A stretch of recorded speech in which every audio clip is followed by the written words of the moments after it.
Hi, this is Dr. Anita with another diamond moment. The diamonds of our lives are produced through time, heat, and pressure.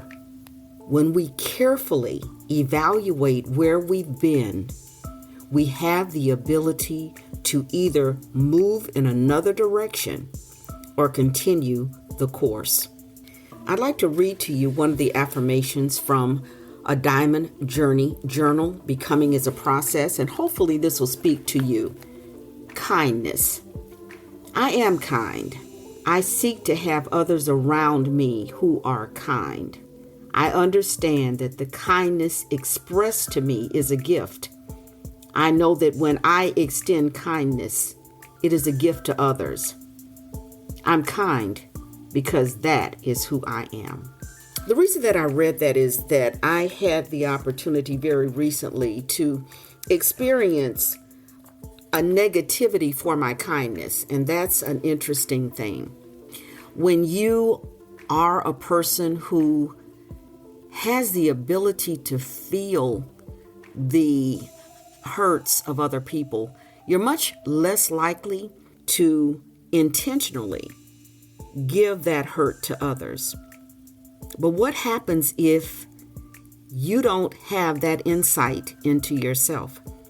What happens when you are just arbitrarily moving through life, bumping into, shoving, stepping over people that have been kind to you? What does that mean for your future? There's a large population that believes in karma, that what you do comes back to you. When you extend kindness, you receive kindness. When you extend other than kindness, you get that back as well. And I want us to look at this from, again, the spiritual perspective, because the things of the spirit, which we cannot see, produce the things in the natural realm, the 3D world that we can see. And I want to look at kindness, or the lack thereof. Had an opportunity to encounter some people, and I'm being real careful on how I say this, but some people who approached me in a spirit of take advantage of, in a spirit of let me get out of this what I want to get out of it. And learning to be quiet and allow someone to show you who they are is really important. You can have a concept, an idea of what they're doing or how they're attempting to get over spirit, but you have to sometimes bide your time and be willing to see where they're coming from in order to know exactly what to do in this situation. Well, the interesting thing was that there were two people that were involved. One who was that person who would throw the rock and hide their hand, meaning that they really were deceptive in terms of who actually was doing what. And the other person who was much more volatile, I'd say, who took things very personally, whether they were meant to be personal or not. And so on one hand, you would trust a little bit more the person who was presenting themselves as understanding, and be a little bit more leery of the person who was hot-headed and quick-tempered and quick to jump to the wrong conclusion.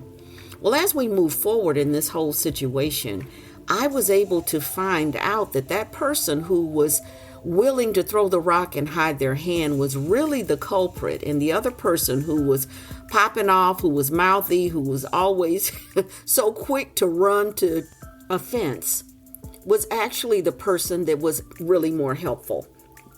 Well, as this interaction continued moving forward, I began to notice that the person who hid their hand was showing more and more and more of who they were. And among the deceptions that they perpetrated, I found out that I was not even the person that had to make these decisions.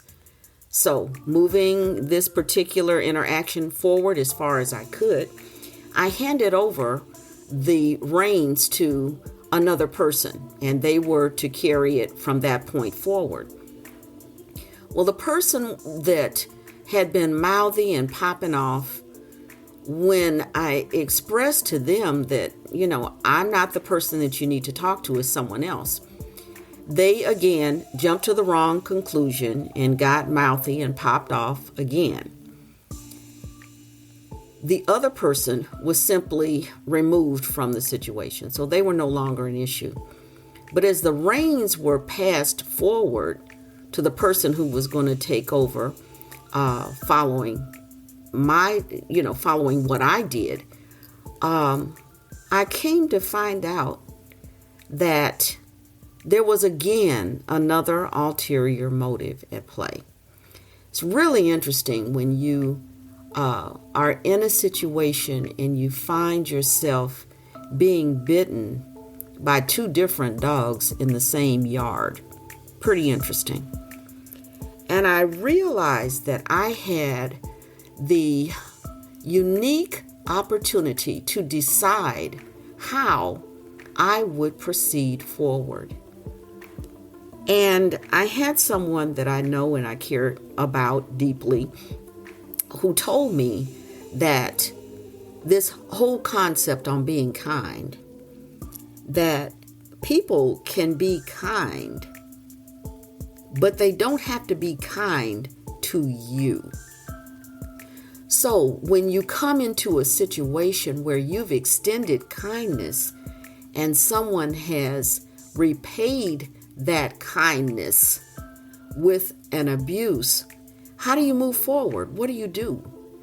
Do you go through those human emotions of saying, God's gonna get you, of understanding what karma is and how it plays back into someone's life? Do you say, good, that's what you get? Or do you really look at it and say, boy, I hope you figure this out, because it's not going to be good when things begin to turn around and come back. Once, as Maya Angelou said, someone shows you who they are, believe them. So now, who do you let back into your life? Do you let in the person who just took your hand of kindness and bit it? Or do you give them another opportunity hoping that they've changed?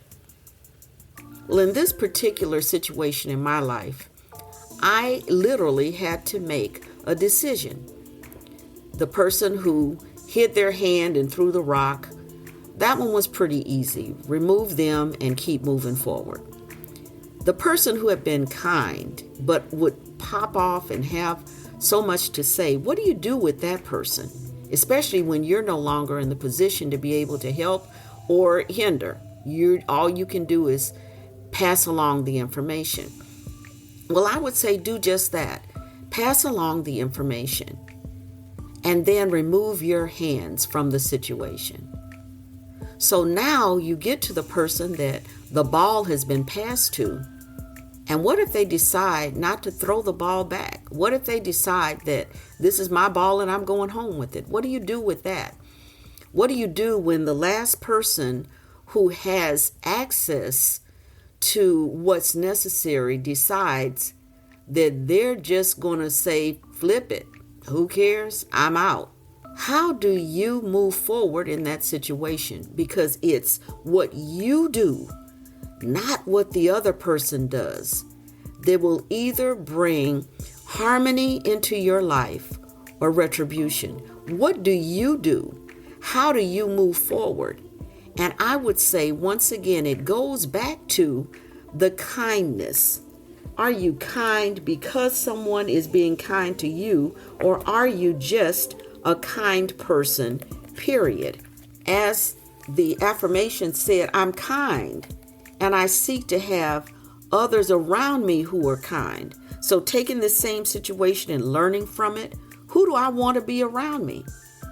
I understand that the kindness that was expressed to me as a gift. Nobody has to be kind to you.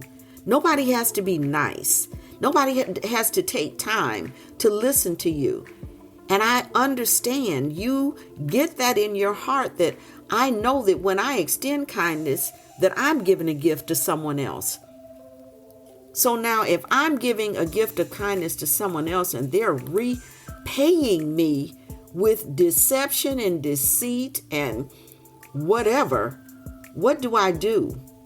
And my answer is, and that I hope as you sit down and meditate through the situations in your life, that you'll come to the foundation of I'm kind, because that's who I am. And regardless to what someone else does or decides not to do, or how they may deceive or how they may act, how much should that really impact who you are as a person? Do you allow them to take your power because they were foolish and not realizing that the same thing that they do to someone is going to come back to them?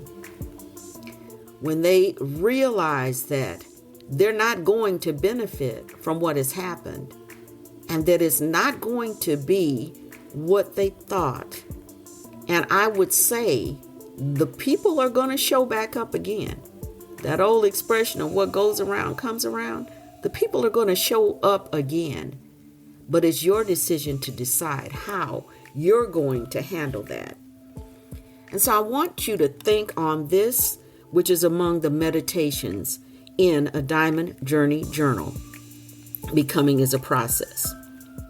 What are you willing to give for what you want? Make sure you're not giving up 3 things: your integrity, your soul, and your freedom. The price is too high if you do. If you have to give up your integrity for what you want to do, if you repay someone's kindness with treachery, what are you giving up in your own life? Because that is what you'll get back. And being able to understand that there are times when you do not have the authority to keep your word. What do? Do you go back and tell the person, I'm sorry, I'm not able to do it, but this is what I have done? Or do you just leave them hanging and flapping in the wind? There's a lot of decisions that we make in our life that stem from that inner place within us. It stem from that deep place, that place in which we should be, or hopefully are, spiritual. What does your inner guidance, your inner tuition, that inner man, what is it actually saying to you? Is it okay to take advantage of someone's kindness? When you really understand that people can be kind, but they don't have to be kind to you. And once you show someone who you are, if they believe you, you may never have access to them again. Be careful how you handle people, because you don't know where you're going to have to go in life. Think on these things. Meditate on these things. If you've been hurtful or harmful to others, you have an opportunity to go back and to apologize and to do what you can to fix that. And if you've done the best that you can and you've expressed what you could and you've made your intention known, then be able to rest in that. If you haven't done so, get a copy of a Diamond Journey Journal. Becoming is a process, and a process has stages. Visit me at my website, www.DrAnitaMc.com. Join me on NoomVibe and on FanBase.